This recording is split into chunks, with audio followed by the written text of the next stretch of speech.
بسم الله الرحمن الرحيم. الحمد لله رب العالمين، والصلاة والسلام على أشرف المرسلين سيدنا ونبينا محمد وعلى آله وصحبه أجمعين.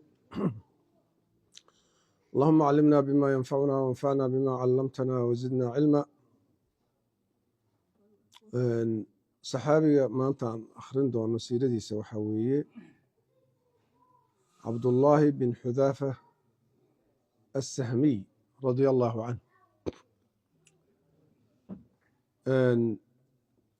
marka wuxuu sameeyaa sheekhan kitaabka alifay hadal yaroo oo kood ah uu ku bilaabaa oo ku saabsan saxaabiga. wuxuu yidhi xaqun calaa kulli muslimin, yacni qof kastoo muslina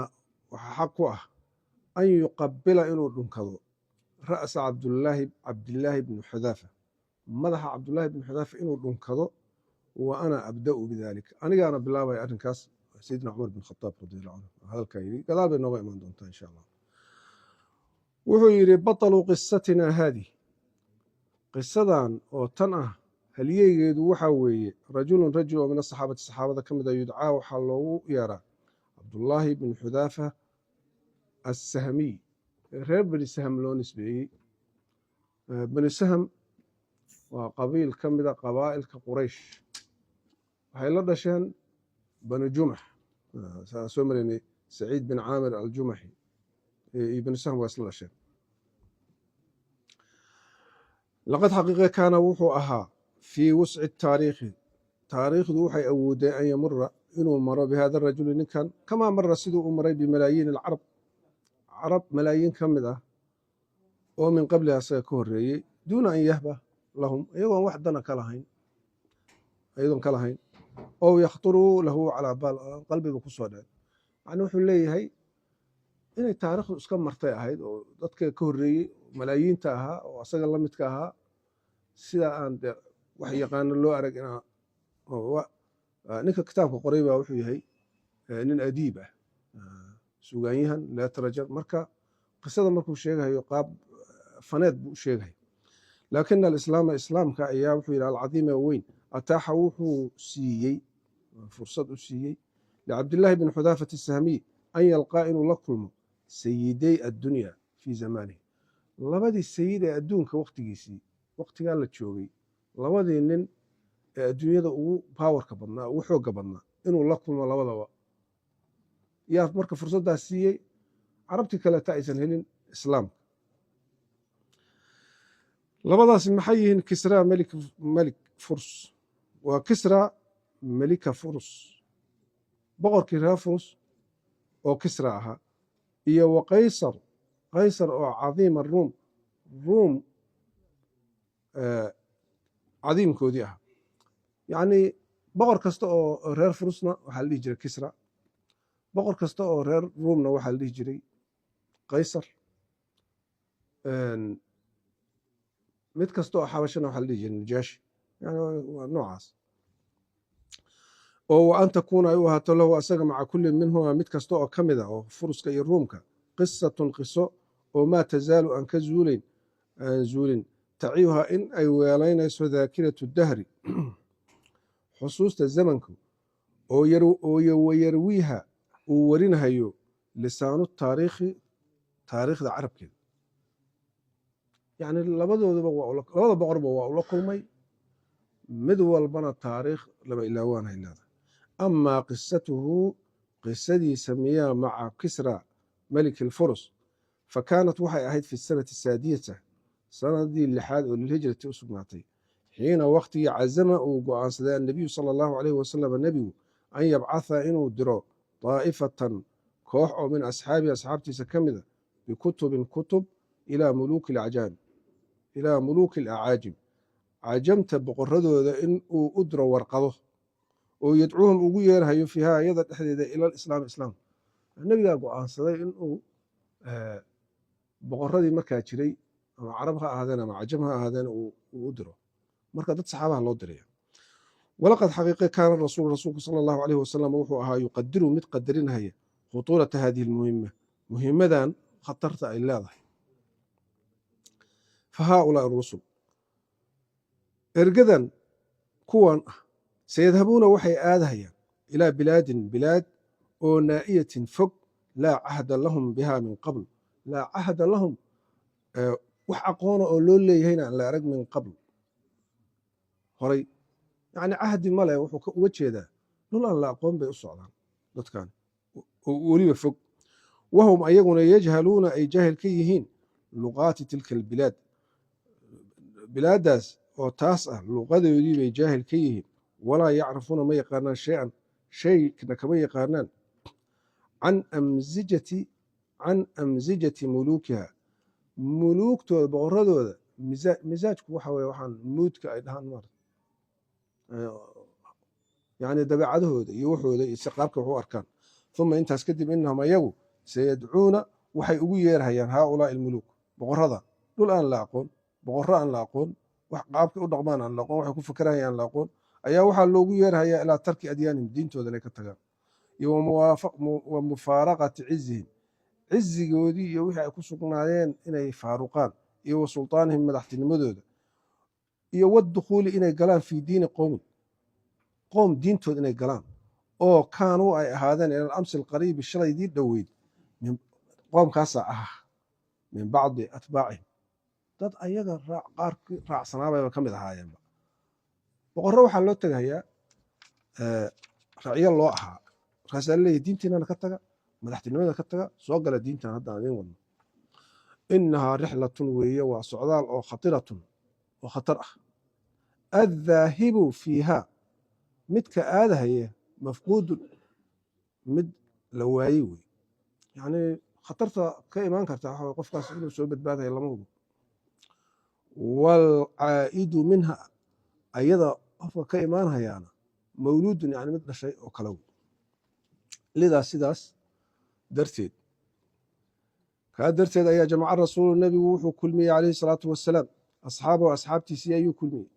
wa qaama wuuna istaagay fiihim dhexdooda khatiiban xaal uu yahay mid khudbaynaya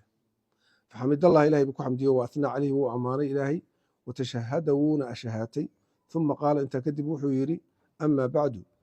fa innii anigu uriidu waxaan doonahayaa an abcatha in aan diro bacdakum barkiin ilaa muluuki alacaajimi cajamta boqoradooda barkood baan idiin diraya bacdakum barkiin baan waxaan u dirahayaa ilaa muluuki alacaajimi cajamta muluugtoodaan idiin diraya falaa takhtalifuuha khilaafinina calaya ha khilaafinina kamaa ikhtalafat sida ay u khilaaftay banuu israa'iil calaa ciisa bni maryam nebi ciise sida ay u khilaafeen oo kale tahay khilaafinina faqaala asxaabu rasuuli llahi sala allahu alay wasalam waxay yidhaahdeen naxnu anagu yaa rasuul allahi rasuulka ilaahay ou nu'addii waxaan gudanaynaa canka xagga maa turiidu wixii aad adigu doonaysid ee fabcathnaa nadir xaysu shi'ta meeshii aad rabtid noo dir intadaba wuxuu magacaabay nebigu calayhi salaatu wasalaam oo cayinay calayhi salaatu wasalaam sittatan lix oo min asaxaabati ka mid a liyaxmiluu sida ay u qaadaan kutubahu waraaqihiisa ilaa muluuki alcarab carabta boqoradeeda loo dirhaya iyo walcajami cajam wa kaana wuxuuna ahaa axada haaulaa'i sita lixdaas oo kuwaana midkood wuxuu ahaa cabdullaahi buu ahaa bin xudaafata asahmiy radia allahu canhu faqad ikhtiira waxaa loo doortay lixamli risaalati nebiy risaaladii nebiga calayhi salaatu wasalaam salawatullahi wasalaamu calayhi inuu xambaaro ilaa kisra u xambaaro u qaado melikilfurs ahaa jahaza wuu diyaarsaday cabdullaahi bnu xudaafa raaxilatahu gaadiidkiisa wawadaca wuxuuna sagootiyey saaxibatahu xaaskiisa iyo wawaladahu caruurtiisa wamadaa waana tegey ilaa gaayatihi ujeeddadiisii buu aaday tarfacuhu xaal ay kor u qaadayso ama kor yeelayso annijaadu meelaha dhulka koreeya yani waa socdaa oo wataxudu ay hoos u dhigayso alwihaadu meelaha hooseeya marna meel hil uu fuulahay marna ka degahaya waxiidan xaaluu yahay keligii weeye fariidan yani waa keligii laysa macahu ma ahaanin macigiisa ila allahu ilaahay mooye xataa balaqa intii uu ka gaaro diyaara faris waa dhul fog wey faris intaa uu ka gaaro oo fastaadana wuxuu idan weydiistay bidukhuuli inuu u galo calaa malikihaa faris meligeeda inuu u galo ayuu weydiistay oo wakhtara wuxuu u sheegay alxaashiyata qolada maaragtay boqorka ka agdhow oo xaashiyada ah birisaalati warqadii allatii taasoo yaxmiluhaa uu xambaarsan yahay yaxmilu uu xambaarhayo haa warqadda lahu boqorka uu xambaarhayo yani uu sido cinda daalika arrinkaa agtiisa ayuu amara wuxuu amray kisraa baa amray biiiwaanihi qasrigiisa fazuyina markaa waa la qurxiyey oo wadacaa wuxuu u yeeray cudamaaa faris dadkii waaweynaaye reer faris buu u yeeray lixuduuri majlisihi majliskiisa inay soo xaadiraan faxadaruu way xaadireen uma intaas kadib adina wuxuu u idmay licabdillaahi bni xudaafa bidukhuuli soo galid caleyhi boqorka u soo galo dushiisa dakhala cabdullaahi bni xudaafa wuxuu u soo galay calaa sayidi faris faris sayidkoodii mushtamilan xaal uu yahay mid huwan shamlatahu maradan maaragtay oo go-a camal ah yani marusaa maaragtay huwan yahay waa mushtamil marka alraqiiqata ee maaragtay iska jilicsan murtadiin xaaluu yahay mid xiran cabaa'atahu cabaa'adiisa waa wax sida qamiisku kalaa assafiiqati ee adag midda kor uu ka huwan yahay waa sida shaalka iyo ahna waa mid jilicsan midda qamiis ahaanta waxayna waa mid adag caleyhi dushiisa waxaa ahaatay basaadatu alacraab dadka acraabta baadiyaha oo danyarta xaaladooda kale ka muuqata laakinahu kaana wuxuu ahaa caaliya alhaamati madaxiisu mid uu sareeyo madax taag oo yani qofta isla wanaagsan wey mashduud alqaamati istaagiisu uu adag yahay tata'ajaju waxaa ka horeysa bayna jawaanixihi feerihiisa dhexdiisa cizatu lislaami islaamka cizadiisa watatawaqadu yani tata'ajadu waxaa ka qaxmaysa dabka marka uu qaxan noqdo dhimbiluhu baa tata'ajad la yidhaha bayna jawaanixihi feerihiisa dhexdiisa cizatu lislaami islaamka cizadiisa watatawaqadu waxaana ka horeysa fii fu'aadihi qalbigiisa kibriyaa liimaan iimaanka maaragtay siduu iskula weeye qofka mu'minkaa iyo cizadiisa kibirkii maaragtay tabakturkaha maaha laakiin waa mid aan xumaan la qaadanayn oo weye oo cajiiba marka ninkan dharka uu xiran yahay qasrigaana ay iyagu balaayada ka dhigeen waxa lagu goglhayo waxay dhar dahab iyo balaayo iyo dheeman waxaasoo dhan asaga kama muuqato laakiin wax ka qiimo badan oo macnawiya oo aan buu wataa famaa in ra'aahu kisra markuu arkay muqbilan xaaluya mid soo qaabilaya xataa awmaa intuu uga ishaaro ilaa axadi rijaalihi raggiisa mid ka mida bian yaakuda alkitaaba kitaabka inuu ka soo qaado min yadihi gacantiisa oo faqaala wuxuu yidhi yaa qoranaya cabdullahi bin xudaafa laa ma jirto yidhi inamaa in kale maahay amaranii wuxuu amray rasuululah sala allahu alay wasalam an adfacahu inaan adfaca u dhiibo hu asaga laka kuu dhiibo waa kitaabke yadan biyadin adigan boqorka inaan kitaabka kuugu dhiibo yadan biyadin baa nebigu soo amray buu yidhi gacfarta kaa saaro wa ana anuguna laa ukhaalifu khilaafi maayo amran oo lirasuulilah rasuulka ilaahi u sugnaaday sala allahu alay wasalam yani wuxuu diidahayaa inay kuwa maaragtay ka soo qaadaan wuxuu rabaa inuu asaga inta boqorka u tiro u dhiibo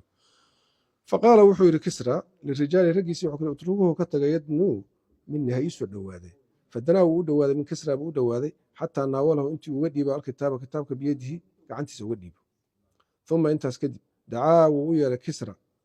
kaatiban buu u yeeray mid kaatiban mid wax akhriya oo carabiyan carabi ah oo min ahli lxirati xiro meesha reer ahlu xiro wey xiradu waa caasimadii marka ugu weyneyd magaaladii ugu weynaa carabta maara meel xira la yidhahdo hadda dhulkan ciraaq bay ku taala wa amarahu wuxuuna amray an yafuda inuu furo alkitaaba kitaabka beyna yaday hortiisa lagu furo oo an yaqra'ahu akhriyo caleyhi dushiisa ku akhriyo faidaa fiihi waxaa ku sugan bismi illaahi araxmaan araxiim min muxamedin bay ka socotaa rasuulillahi ilahi rasuulkiisa ilaa kisra kisra u socotaa cadiimi faris faris ninka maaragtay ugu weyn salaamun nabadgelyo calaa man ha ahaato oo itabaca raacay alhudaa hanuunka qofkii raaca famaa in samica kisra intaa markuu maqlay kitaabka waxa ku yaalla uma jeedo moogta oo min arasaalati hada almiqdaar markuu qadarkaas maqlay oo kan ah xata ishtacalat waxaaba intii ay ka hurto weeye intaa markuu maqlay baa waxaa hurhaya naarulghadabi carada naarteedii fii sadrihi xabadkiisa iyo qalbigiisa faxmara waxaa guduutay wajhuhu wejigiisii wantafakhat waxaana afuufmay awdaajuhu biyo buufyadiisa lianna rasuula sala allahu alayhi wasalam lianna rasuula alayhi salaatu wasalaam badaa wuxuu ku bilaabay nafsihi ninkan wuxuu ka xanaaqsan yahay se aniga igu bilaabo warqadda kibirka iyo balaayadii wax ku jira waa gaal fajadaba risaalata warqaddii buu ka jiitay min yaddi kaatibihi kaatibkiisii gacantiisii buu ka jiitay oo jacala wuxuu yeelay wuxuu gudagalay yamasuqaha inuu maaragtay googoynahayo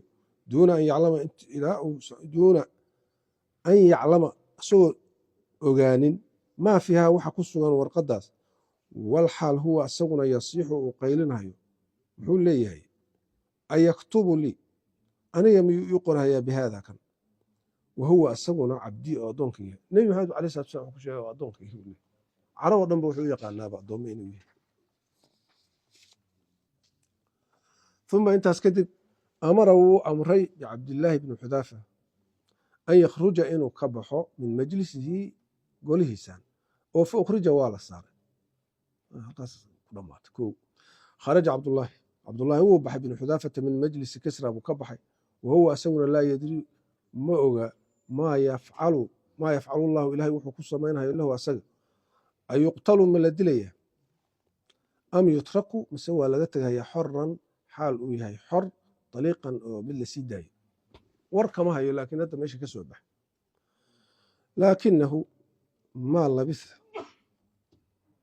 ma uusan sugin an qaala inuu yidhaahdo isagii baa isla hadlaya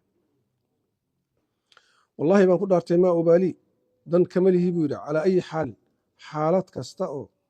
akuunu aan ahaado bacda an addaytu mar haddii aan gutay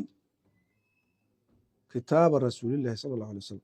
marba haddaan kitaabkii ilaahay nabigu iisoo dhibay aan dhiibay guday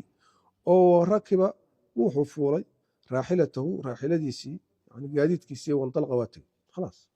aniga hadda shaqadii igu muhiimsanayd oo ahayd inaan rasuulka warqadiisa aan gaarsiiyo boqorka waajibkayga gutay marka ama ha lay dilo ha la iska daayo mana waa kala jecelba saasuu leeyahy ayib asagii waa iska tegey marka walamaa sakata markii ay xasishay ay ka aamustay aamusid maahane ay ka qabowday weeye can kisra alghadabu qadabkii walamaa sakata can musa alghadabu sooma maadii marka xooga caradii ka baaday amara wuxuu amray bian yudkhala in la soo geliyo caleyhi dushiisa cabdullahi bin xudaafa in la soo geliyo falam yuujad lamaba helin faltamasuu waa ay raadiyeen falam yaqifuu lahu calaa athar wax raadaba waa ka waaya ninkii lama hayo shaqadiisina guday iskana dhaqaaq moogta fatalabuhu waa dalbeen fi ariiqi ariiqii bay ka dalbeen ariiqii oo ilaa jaziirati alcarab ahaa jidkii aadahayay fawajaduuhu waxay heleen qad sabaqa asagoo ka tegey khalaas ninkii baxyi waa gaari waaye falama qadima markii uu yimid cabdullaahi bin xudaafa cabdullaahi cala nabiyi buu u yimid sala allahu aleyh wasalam akhbara wuxuu uga habray oo u sheegay bimaa kaana wixii ahaaday oo min amri kisra ah iyo wa tamsiiqihi googoyntiisa uu gooyey alkitaaba kitaabkii uu googooyey nebigu u diray warqaddii u diray famaa zaada kama uu ziyaadin calayhi salaatu wasalaam nebiga naxariistii dushiisa ha ahaatee calaa an qaala inuu yidhi hadal yar baa nebigu yidhi calayhi salaatu wasalaam wuxuu yahay mazaqa allaahu allaha googooyo mulkahu mulkigiisa allaha googooyo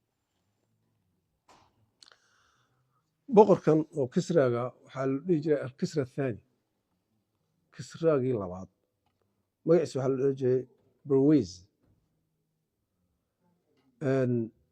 boqor balaayaha u ahaa romanka iyo faris challenge baa ka dhexeeyey in badan buu ku duulay dhul badan oo shaam ka qabsaday nin cirka marayuu ahaa laakiin wixii oo dhan masaayib warqadii nabiga ma googooye balaaya markaas u bilaabanaysa ama kisra faqad kataba yani waa boqorka isla dagaali doonaan ghulibat ruumu fi ana alardi hum bacda qalami waa laga marka hore ayaga adkaanaya laakiin ruum baa ka adkaan doonta oo heraqla ka adkaan doono oo waxaasoo dhan baa ku dhici doona wax kasii weynna waa ku dhici doonaan isagaa sheegahay ama kisra faqad kataba waa uu qoray isagii hawl buu wataa u fiirso ilaa baadaan buu u qoray nin la yidhaahdo waa naa'ibkiisa cala alyaman yaman markaa waxaa haystaa furus baa haysata dad iiraaniyiinha ka taliya marka xilliga nebiga ka hor bay meeshaan yimaadeen abraha waatuu carab meeshaan haysan jiray abraha dhibaateeyey isku day abraha markii la halaagay waxay yidhahdeen sayf bin diyazin la dhihi jiray tuu faristaas tegey oo nimankan nalkaga gargaado ciidan baa lagu soo daray guutooyin ah oo reer furus ah furuskii xabashadii meesha ka saaray oo qabsaday oo raggaasaa joogi jiray marka oo iyagoo majuus ah carabtii bay ka guurguursadeen ilmahay dhaleen waxaa la dhihi jiray abnaa oo reabti bay u ahaayeen reer yamanku baadaan marka kuwaasuu ka mid yahay meeshaasuu joogaa faris buu wilaayo ka mid ah waxa weeye gobol ka mida weeye ilaa inta islaamka uu markaa ka yimaado rag fara badan oo kuwaa ka mid ah oo islaamay oo fayruuz daylami ka mid yahay oo saxaabahina waa jiraan baadaan buu u qoray muxuu u qoray an ibcath u dir ilaa hada arajuli ninka oo kana alladii kaasoo dahara kasoo daahiray ka muuqday bilxijaazi xijaaz rajulayni laba nin u dir jaldayni xoog badan oo min cindika xaggaaga ka ahday agtaada wamurhumaa waxaadna amartaa an ya'tiyaanii inay iiga yimaadaan bihi asaga war wuxuu yiri inta laba nin yaman ka dirtay xoog leh madiina tagaan oo soo qabtaan hala ii keeno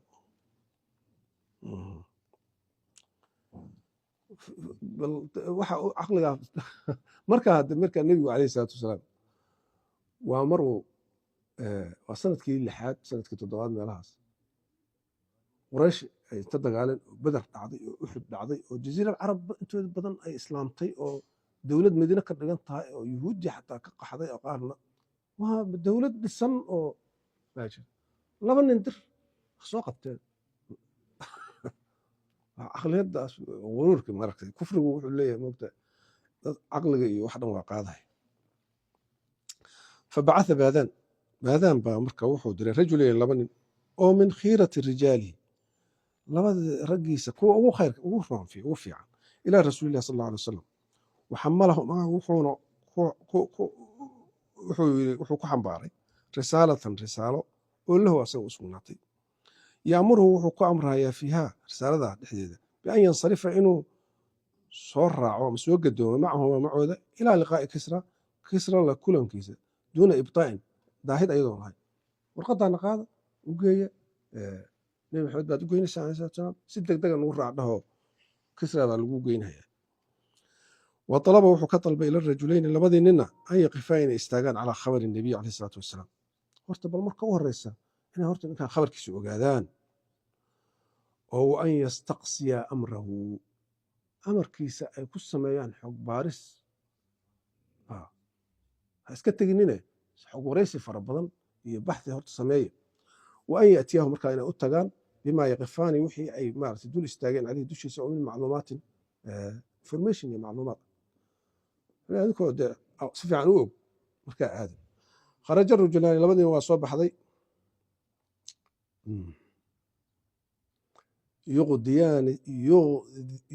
yugidaani sayra socodka iyagoo boobsiinaya xataa balaqa intii ay ka gaaraan daa'if bay tageen fawajadaa waxay ka heleen labadoodii rijaalan bay ka heleen oo tujaaran niman ganacsatahay ka heleen oo min quraysh ka mid a fasa'alahum waxay weydiiyeen can muxamedin calayhi salaatu wasalaam faqaaluu waxay yidhahdeen kuwii qurayshtaha weye huwa fii yathrib madiina yathrib la odhan jiray meeshaasuu ku sugan yahay uma intaas kadib madaa waxaa tegey attujaaru qoladii ganacsatada ahayd ilaa makay aadeen oo qurayshta ahayd فرحين حالهم كفر أحسن مستبشرين كبشارة سنة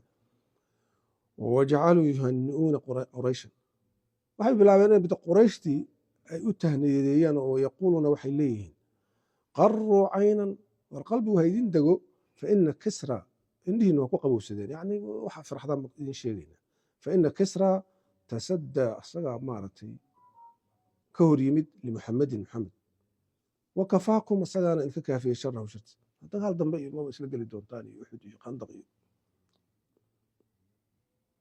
taasay ku yidhahdeen ama rajulaan labadii nin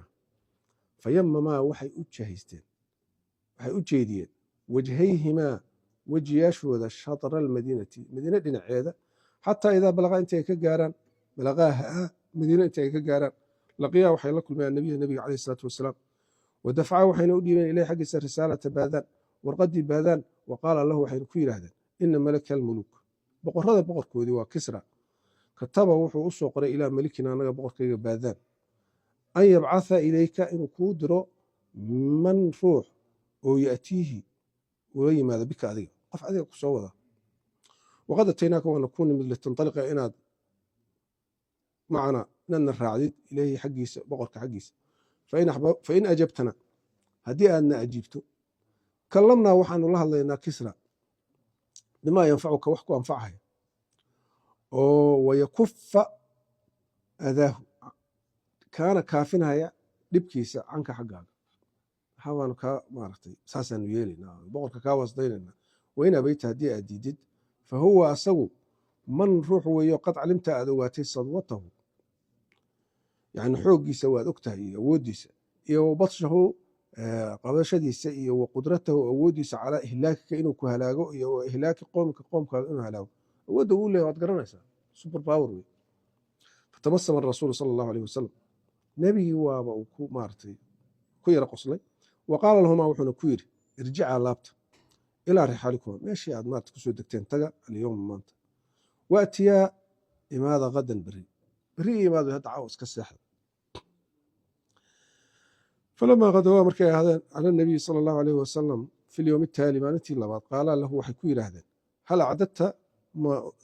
nafsaka naftaada ma diyaarisay lilmudiyi socod oo macana annaga aad nala socotid ilaa liqaa'i kisra ninka boqorkaas si aad ula kulantid maga diyaar garowda raacaysaa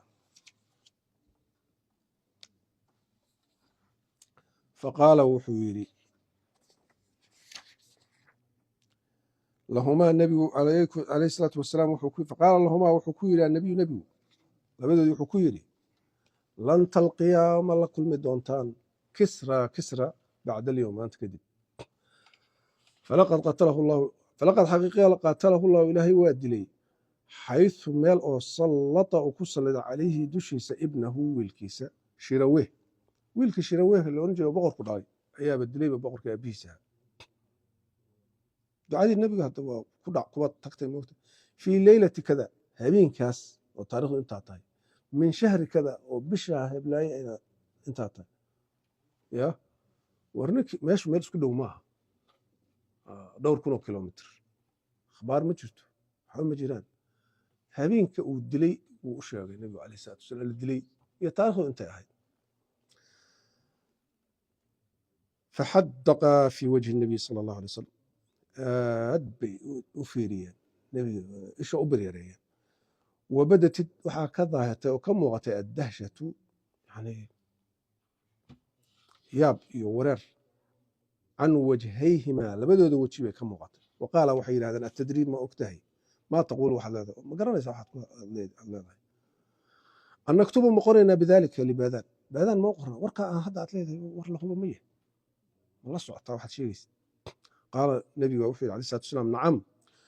waquula waxaadna ku dhahdaan labadiinu lahu baadaan waxaad ku tidhahdaan ina diinii diintaydu sayabluqu wuxuu gaarahayaa maa kii oo wasala uu gaaray ilayhi xaggiisa mulku kisra boqorka boqortooyadu ilaahay hindiyay gaartay meel walbay gaartay meeshay gaartay diintaydu waa gaaraysaa wa inaka adigana waa baadaani in aslamta haddii aad islaamtid acطaytuka waxaan ku siinayaa maa taxta yadayka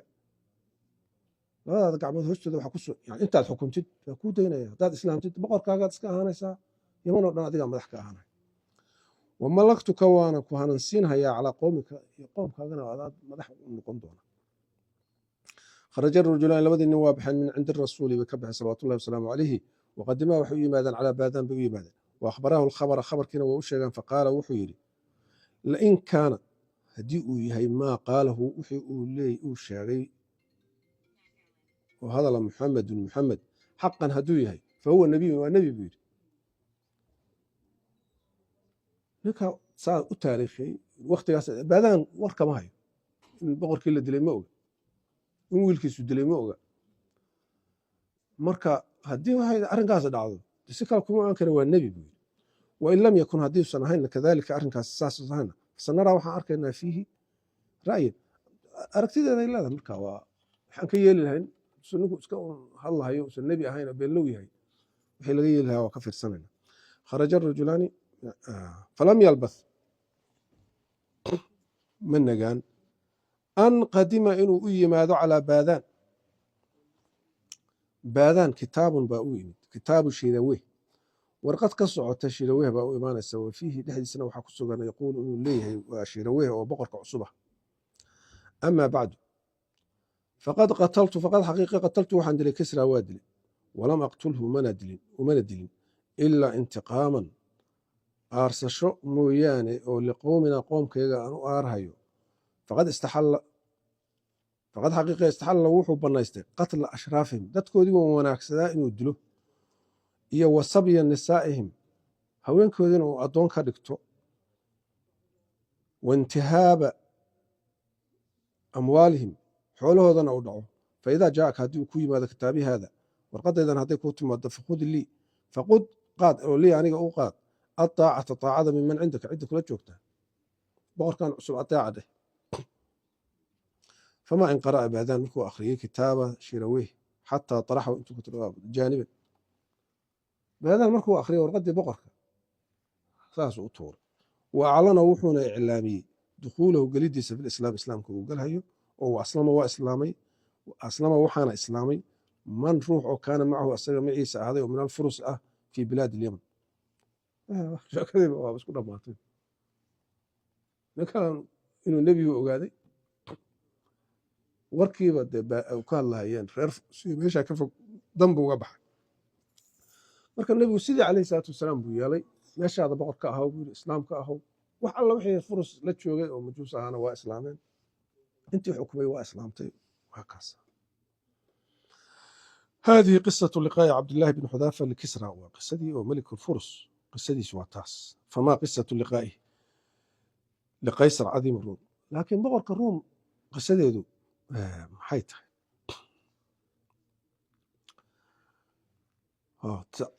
صحابي أنا روح كشيء على واقص لو شيء سكلته حركة تهران هي خير ما كشيء دون إن شاء الله لقد حقيقة كان وحوها لقاؤه لكل كيس عبد الله بن حذافة لقيصر ولكل مهيو في خلافة عمر بن الخطاب رضي الله عنه وكانت وحينا أهيد له أسجا معه معيس وحصوناتي قصة ومن رواعي القصص قصة يكون أكسنة ففي السنة 17 في هو واحد سنة كل حاد يلاها صمة هذا هو سنة كي تضوي تبناد سيد أبو بكر نبي وكسي هري عليه الصلاة والسلام حاسب الله سودف بعث وحود عمر بن الخطاب جيشا بودري لحرب الروم إنه لا دغال الروم ما وقتها لو قوودود بأدونك واقع كجرتي اختي النبي عليه الصلاة والسلام وفرس iyo الروم labadoodu ma kala xoog badnayn mid boqol adkaan jirtay laba super power bay ahaayeen labadooduba warqado u diray nabiga calayhi salaatu wasalaam kuwii room xiraqla warqadii uu ixtiraamayba hataa wuxuu soo jeeday waraan ninkan waxa uu sheegayo run bay u egtahay ama iska raacnaayo dadkii wax ku kacayo waa tijaabinayay buu yiri laakiin warqadii intuu xafiday uu meel dhigay kuwana ixtiraam darro iyo wuxuu ku dhaqmay fiiri ninkan la yiraahdo Kisra Barwiz hal soo qabto laba nin hal diro ya akhlaaq darro haddaad dawlad meel ka jirta inta warqad ku soo dirto warqadii jeexjeexdid oo tirahdid qofka dawladdaas ka tiri hal soo qabto macnaheedu muxuu yahay iclaan dagaal Soomaa furs horta muslimiintu iskagama bilaabin dagaalka iyagaa dagaalka bilaabay boqorkoodaana bilaabay sababto nebigu wuxuu leeyahay hala soo qabto hala ii keeno waa addoonkaygii ruumna maxaa keenay inay isdagaalaan iyo muslimiintu haddii heraqle uu saas u ixtiraamay warqad buu u diray nebigu calayh isalaatu wassalaam niman khasaaniyiin la yidhaahdo oo dowladda ruum hoos jooga oo carab ah oo gaalo ah oo kiristaan ah boqorkoodii warqaddii markuu u geeyey warqad baa nebiga kaaga wadaa buu yidhi maba dhegaysane waa dileen ergeygii nebiga calayh salatu wasalam ergada haddii la dawo iyaduna waa declaration of war dagaal ruum iyo furus labaduba iyagaa muslimka ku bilaabay dagaal ayib marka dagaalkii furus iyadu wakti yar bay dowladdoodi ku baaba'day oo habaarkii nebiga alla u qaaday kuwan ruum muddo dheer bay joogeen ilaa iyo maxamed faatax bay joogeen yani 500 sano ka hor bay soo gaareen laakiin waa daciifayeen waa islaamka ka adkaanay dhulka ka qabsanay ilaa iyo Constantinople meesha la dhihi caasimadooda markii dambe maxamed faatax uu qabsado oo Istanbul meesha hadda la yiraahdo sanadkii marka 17aad marka dagaalku waa ka dhaxay ruum iyo waa iska socday in badan ayuu wuxuu diray jeysh buu diray oo xarb ruum fihi jeyshka waxa ku sugan cabdullaahi bin xudaafat asahmi wa kaana qaysarna wuxuu ahaa cadiim ruum ruumka boqorkooda markaas joogay qad tanaahat waxaa gaartay ilayhi asaga akhbaaru jundi lmuslimiin ciidanka muslimiinta akhbaartooda ka soo gaaray iyo wamaa yataxallawna waxa ay ku sifaysan yihiin bihi oo min sidqi liimaani iimaan runtiisa waxaa looga sheegaa dadkan waxay yihiin dadkan nala dagaalaya saas iyo saas weeye baa loo sheegaya wa rusuukhi lcaqiidati iyo sugnaanta caqiidada iyo wa istirkhaasi nafsi nafta rakhiisnimadeeda fii sabiilillaahi iyo rasuulihi ay u maaragtay naftooda wax qiimaa la lahayn waxaasuu maqli jiray fa amara rijaalu raggiisiiba wuxuu amray idaa dafiruu haddii ay ku guulaystaan biasiirin mid asiir ahoo lasoo qafaashay oo min asra muslimiina muslimiinta kuwooda lasoo qafaanaya dagaalada ka mida an yubquu calayhi inay u baaqi yeelaan wa an ya'tuuhu ay ula yimaadaan bihi asaga xayan yaan layga dileen bal mid ha layga keeno leey wa shaa allahu ilaahay wuxuu doonaa an yaqaca cabdullaahi bn xudaafat asahmiyi in uu ku dhaco asiiran xaal uu yahay mid lasoo qafaashay fii aydi ruumba u gacan gal faxamaluuhu markaasay u xambaareen ilaa malikin boqorkooda wa qaaluu waxay yidhahdeen ina haada min asxaabi muxamed saxaabadii maxamed buu ka mid yahay assaabiqiina horreeyey ilaa diini diintiisa qad waqaca wuxuu ku dhacay asiiran xaaluu yahay asiir oo lasoo qafaashay fii aydiina gacanteeda fa ataynaaka waanu kuu keennay bihi asaga cabdullahi bin xudaafa boqorkaa loo geeyey nadara maliku ruum wuxuu eegay cabdullaahi bin xudaafa tawiilan waa nin dheer weeye uma baadarahu kula degdegay qaa'ilan xaal uu yahay mid dhahaya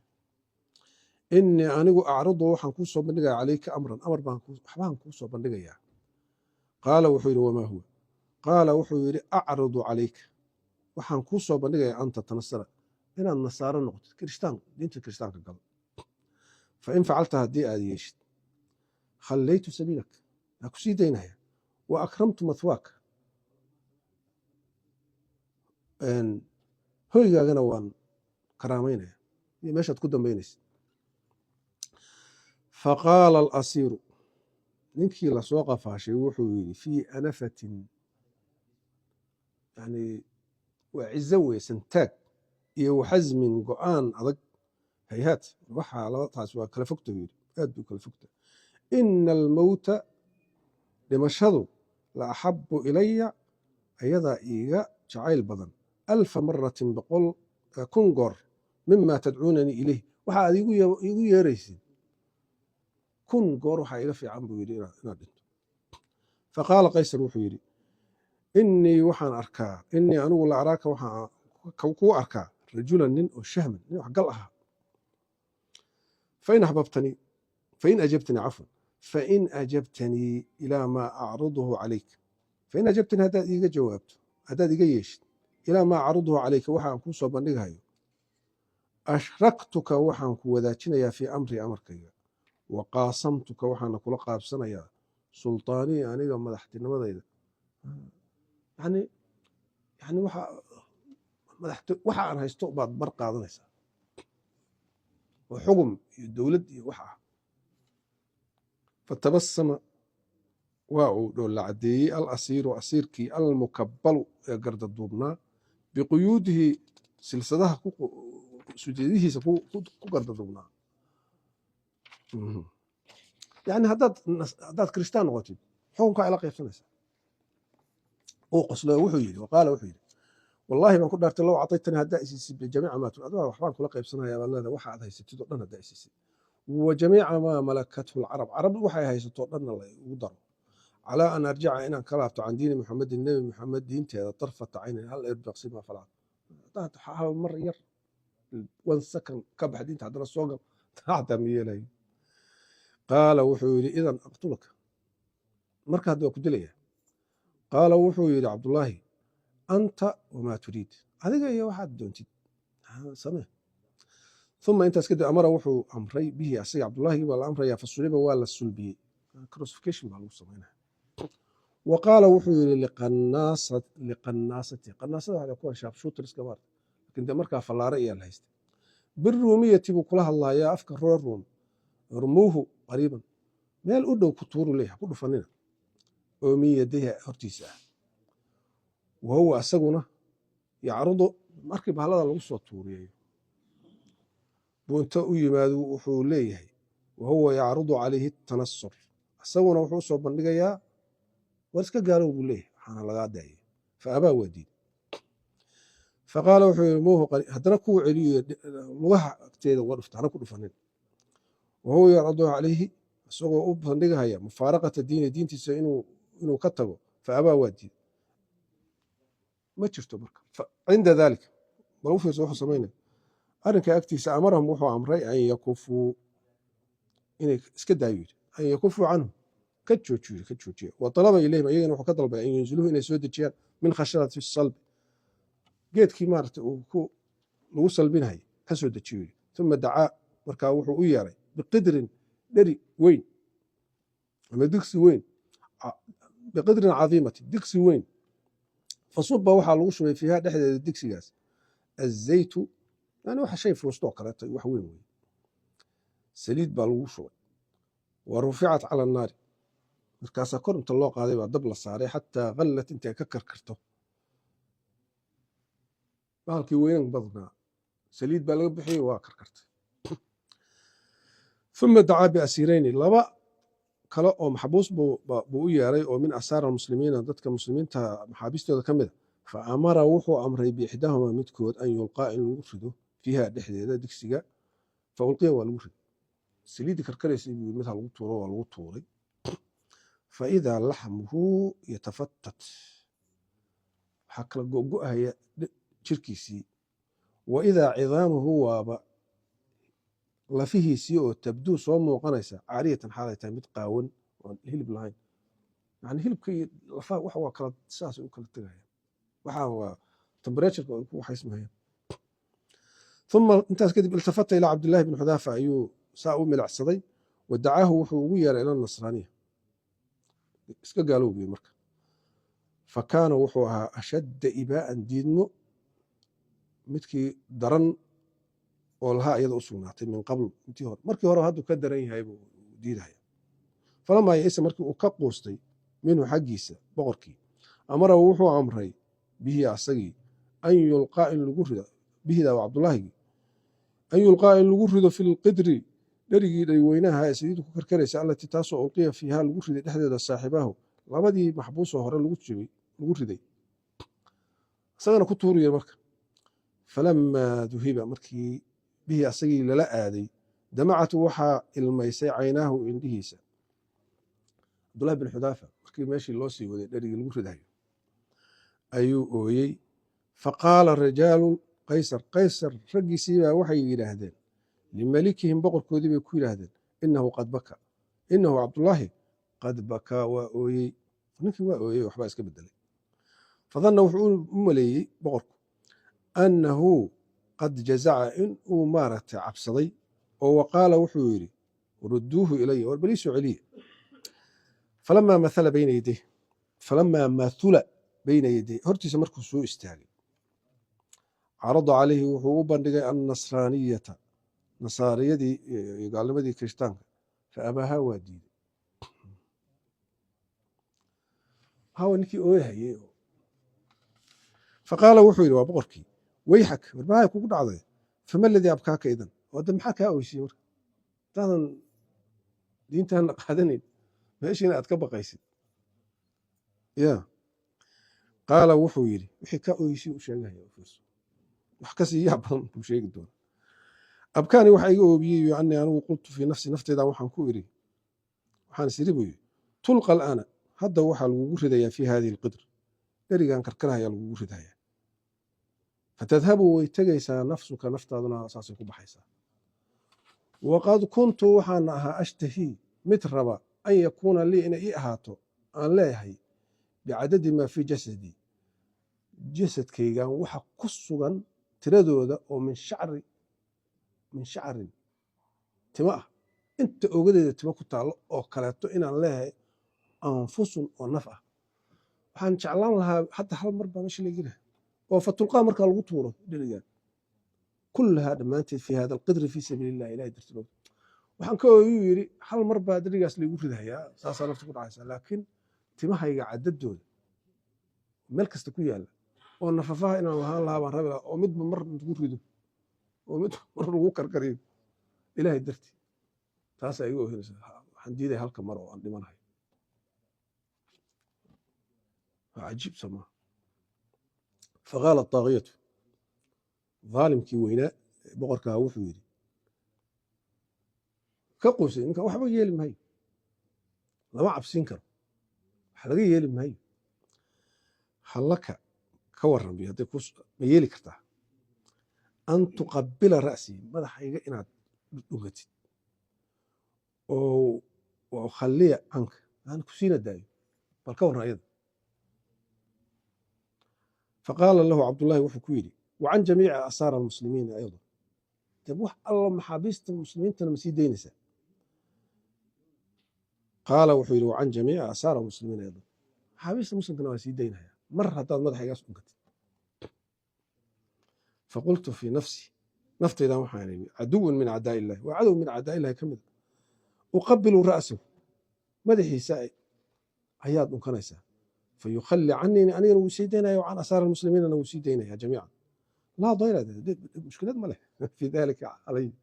haiga bahaya anig uma danaa wuu u dhowaaday minhu asagii boqorkii waqabala ra'sahu madaxiisuu dhunkaday faamara wuxuu amray meliku ruum boqorkii ruum an yajmacuu lahu asaara almuslimiina jamiican kulligood loo soo sii daaya maxaabiistii wa an yadfacuuhu inay asaga u dhiibaan ilayhi xaggiisa